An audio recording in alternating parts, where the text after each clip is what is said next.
Assalamualaikum warahmatullahi wabarakatuh. Salam Om Swastiastu, Namo Buddhaya, salam kebajikan, salam rahayu. Perkenalkan, nama saya Sony Setiawan. Di sini saya akan memandu jalannya podcast kali ini, yang bertemakan tentang etika pendidikan berbasis etika dan sistem nilai kepercayaan terhadap Tuhan Yang Maha Esa dalam menghadapi tantangan era Puka sekarang. Di sini saya tidak sendirian. Saya ditemani oleh Kang Reja, Adinata Fernandi, dan kami merupakan mahasiswa Universitas 17 Agustus 1945 Semarang. Halo Kang Reja, bagaimana kabar hari ini? Puji syukur hari ini sangat baik Asoni. Tentu saja sangat semangat sekali karena di siang ini kita bisa ngobrol bareng-bareng dengan teman-teman semua juga dan juga Asoni. Kalau Asoni sendiri gimana kabarnya? Ya, puji syukurnya diberikan kesehatan untuk kali ini. Ngomong-ngomong Kang Reja, semangat sekali ya. Ya, itulah pasti harus semangat soalnya kan kita di sini nanti bahas tentang etika pendidikan berbasis etika dan sistem nilai kepercayaan terhadap Tuhan Yang Maha Esa menghadapi tantangan Puka di era modern. Baik Kang, sebelum ke materi, kita membahas dulu kan ini tentang Puka. Banyak orang yang tahu lah tentang Puka, tapi ada juga yang tidak tahu tentang Puka.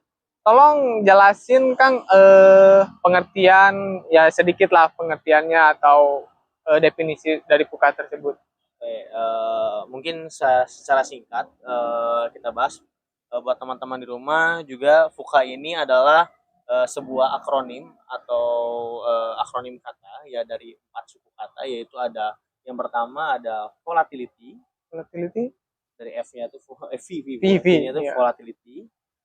Terus ada uncertainty untuk U-nya, ada C-nya itu complexity, dan juga A-nya itu ambiguity atau ambiguitas biasanya buat teman-teman di rumah. Nah, buat volatility di sini pasti kalau di secara umum definisinya itu adanya perubahan cepat sosial, perubahan sosial global yang cepat, perubahan cepat di dunia sekarang dalam suatu situasi. Untuk uncertainty itu adanya ketidakpastian. Jadi dalam situasi ini ketidakpastian adanya kecemasan, adanya kecemasan dalam situasi. Nah, untuk complexity itu adanya suatu variabel besar tentang informasi-informasi yang datang, sehingga dalam situasi tersebut kesulitan untuk menyerap suatu informasi yang benar gitu. Terus yang terakhir ada ambiguity, adanya ketidakjelasan gitu atau ambiguitas. Jadi gak jelas gitu. Kita harus bagaimana gitu, apa yang harus kita lakukan.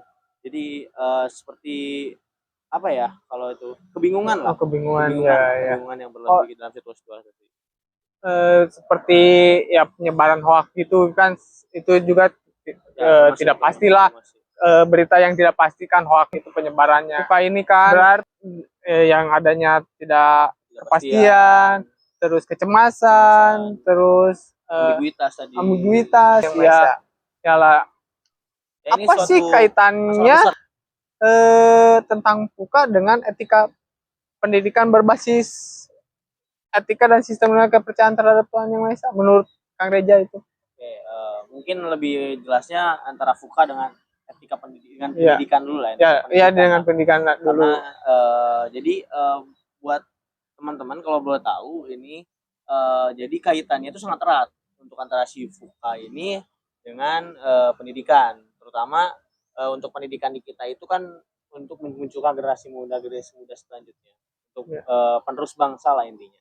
Terus kalau ada masalah Fuka ini sangat kontras gitu. Dia dalam generasi muda sekarang kan adanya ketidakpastian, kecemasan, hilangnya kompas moral, moralitas yang menurun, hilangnya nilai budaya, nilai budi luhur juga, dan misalnya muatan-muatan budaya lokal yang mulai hilang terkikis oleh budaya asing.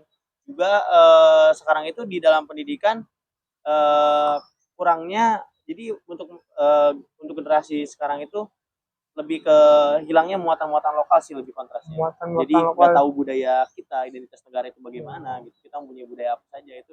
Jadi minimal, sangat minim lah, sangat minim. Oh, minim. Ya sih kebanyakan ya generasi muda sekarang itu Kang Reja lebih ke barat-barat gitu kan, nggak barat juga, lihat-lihat orang-orang luar lah, asing.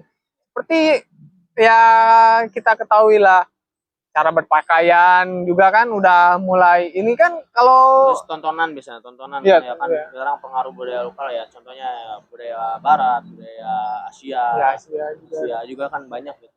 Ya, tidak membeda-bedakan lah. Ya, Mungkin ada bagusnya, ya, ada tidaknya juga. ya, Tapi untuk menjadikan mengkerucut jadi kan suatu masalah. ya. Ya kalau dipikir-pikir lagi ya pasti jadi masalah sih. Soalnya kan itu ya, yang ketimpangan itu kan Tidak seimbang. ya Ya. keseimbangan itu lah. Selanjutnya Baik, tapi menarik Kang loh Reja tadi, buat selanjutnya nih ya. selanjutnya Ini saya ngomong masalah. oh ya Nah, mungkin ini kan jadi suatu masalah besar untuk pendidikan kita.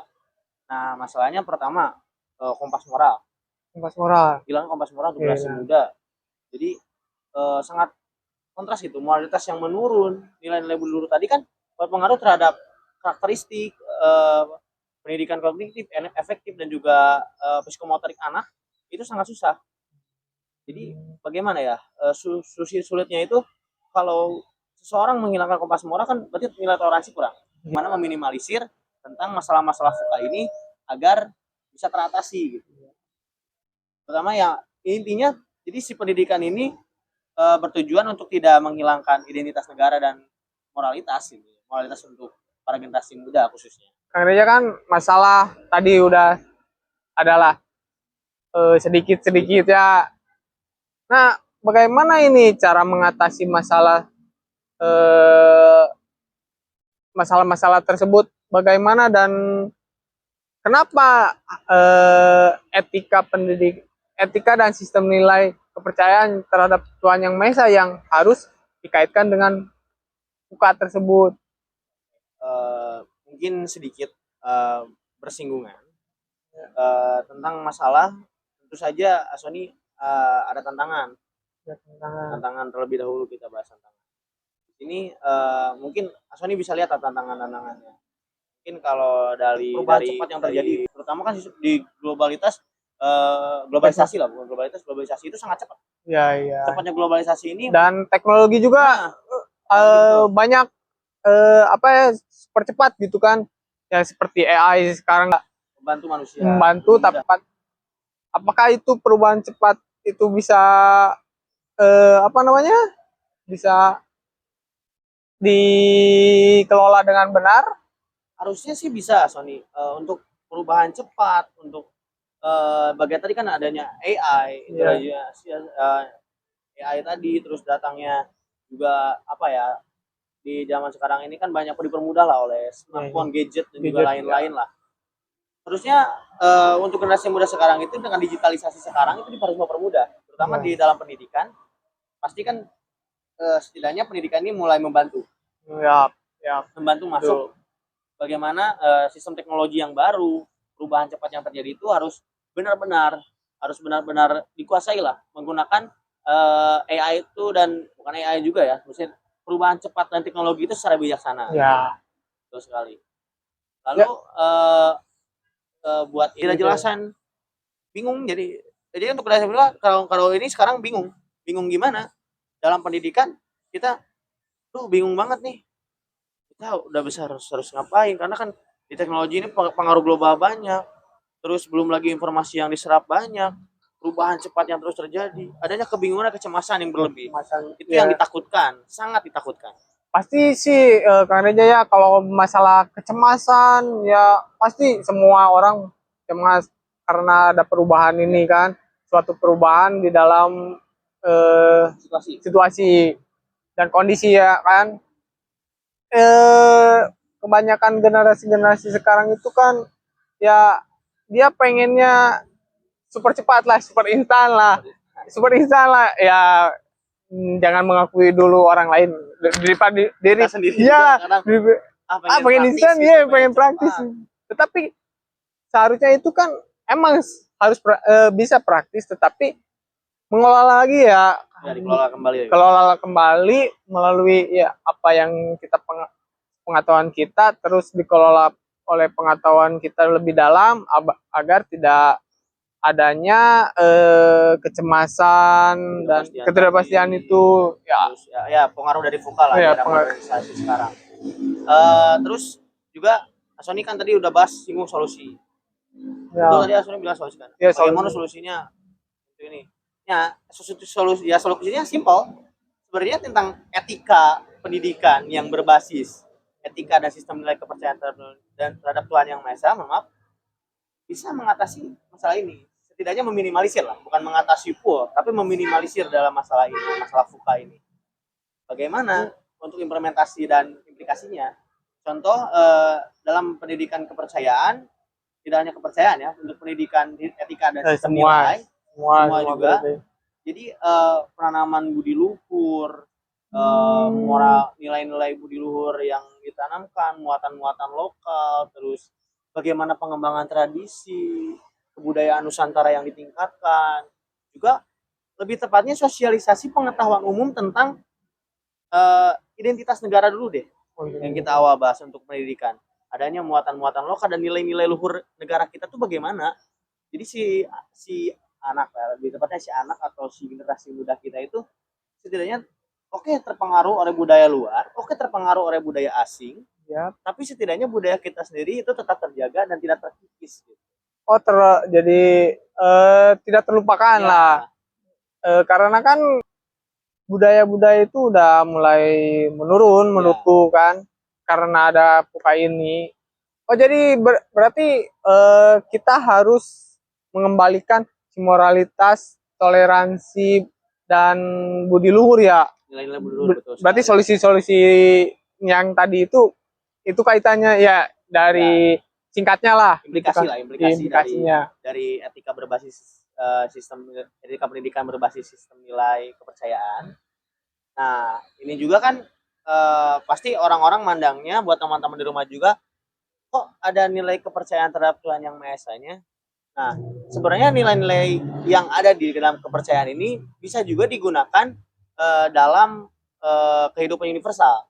Contoh kan di sistem kepercayaan ini, etika sistem kepercayaan ini pasti ada 3 konsep trisuci yang kita masih ingat, Ya. Ada Mama Yuning Bawono, Manunggaling Kaulo Gusti, dan juga Bali Sangkan Paraning Dumadi. Itu pasti digunakan. Ya. Bagaimana kan contoh kecil lah dari 3 konsep ini. Misalnya Mama Yuning Bawono, kita kan menjaga keaslian alam semesta gitu, menjaga keindahan alam. Ini kan kalau ditanamkan dalam nilai budaya kita untuk generasi muda, jadi menjaga alam, melestarikan budaya, menjaga keseimbangan alam, dan juga penjagaan hutan dan lain-lain lah. Untuk meminimalisir itu sangat bagus itu. Nilai konsep yang pertama itu trisuci tadi. Terus yang kedua tadi ada Bali Sangkan Paraning Dumadi, itu kan tentang bagaimana kita memahami sekitar.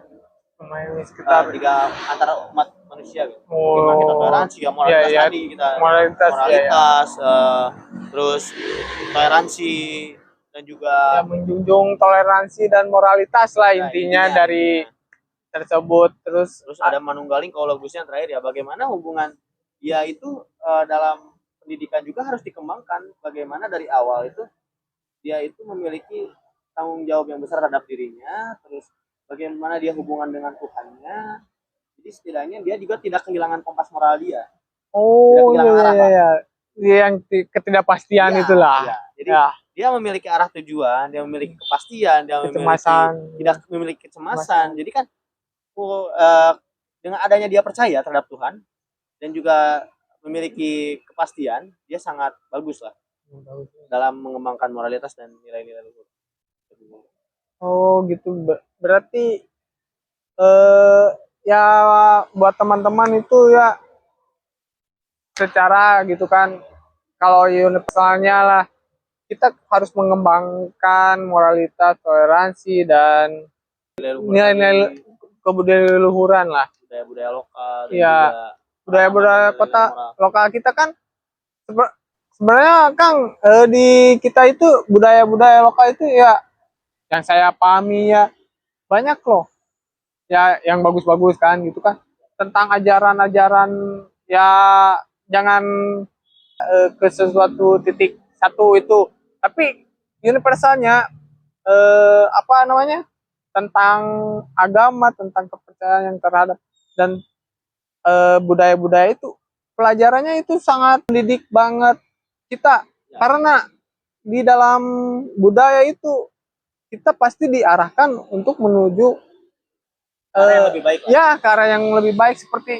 kan kita kan etika kesesama lah gitu Ya, kan, terutama kesesama kita kan bisa bercanda apa ya kan, ya kayak kita lah gitu. Ya, Kak. Ngobrol-ngobrol sampai Ya. gini kan takutnya ini gini lah Sony, intinya buat teman-teman semua, semua nilai dan juga semua ajaran, semua ilmu apapun itu, misalnya agama atau kepercayaan itu semua semua sama bagus, ya, semua bagus, semua sama. ya. Semua itu memiliki kebenaran gitu, memiliki kepastian yang sangat bagus, mengarahkan kita ke jalan yang lebih baik. Tidak ada suatu nilai yang jelek dan lain-lain, tidak ada. Nah, buat teman-teman semua, sini kan Asoni tadi kita bahas kan tidak ada nilai kepercayaan. Tentu saja kan kita ini tidak bisa buat kepercayaan aja. Saya bilang tadi kan ini bisa digunakan secara universal. Untuk siapa aja bisa menggunakan ini. Yang aku ingin ya mereka supaya tidak cemas dengan buka ini,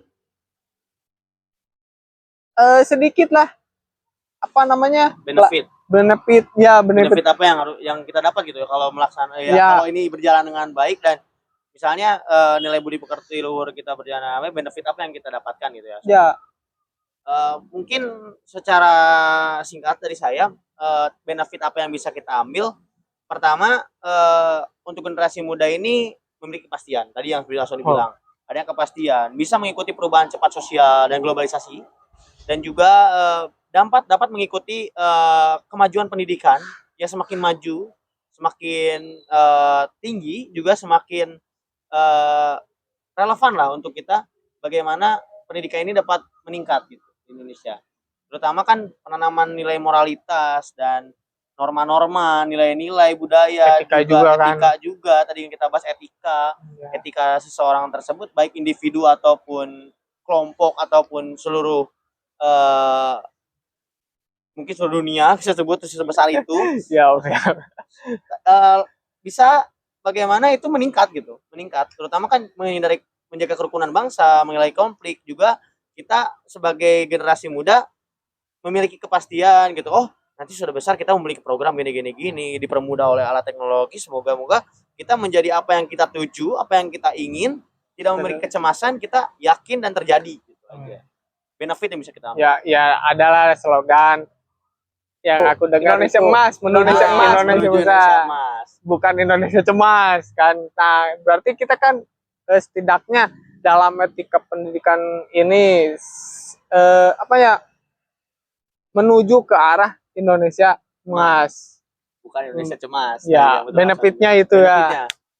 Baik, kita simpulkan buat teman-teman ya, dari materi-materi yang telah Kang Reja tadi dipaparkan dan tentang masalah. Saya juga, Sony juga tadi memaparkan juga. Ya, tentang masalah, tentang tantangan. Kita ulas lah. Dari pertama kita bahas tentang apa itu buka. Kedua itu masalah buka, tantangan, solusi, benefit. Ya, itulah buat teman-teman yang mudah-mudahan ya intinya dapat menjadi pelajaran bagi kita. Ya, bukan hanya untuk kalian saja, tetapi kami pun sekarang lagi belajar untuk menuju ke arah yang lebih baik. Ya, menuju ke arah yang Indonesia Emas lah, bukan Indonesia Cemas gitulah. Baik, saya akan mengajak teman-teman semuanya untuk meningkatkan etika pendidikan di era PUKA modern ini. Yuk, kita sebagai generasi muda meningkatkan atau menjadikan etika pendidikan itu dan menguatkan moralitas dan kita menjadi berkarakter dan bertoleransi terhadap semuanya tentang etika pendidikan ini. Sekian dari saya, maafkan bila ada tutur kata atau ucapan yang salah. Terima kasih untuk kalian yang menonton podcast kali ini. Saya ucapkan Assalamualaikum warahmatullahi wabarakatuh. Salam Om Swastiastu, Namo Buddhaya, salam kebajikan, salam Rahayu, Rahayu, Rahayu.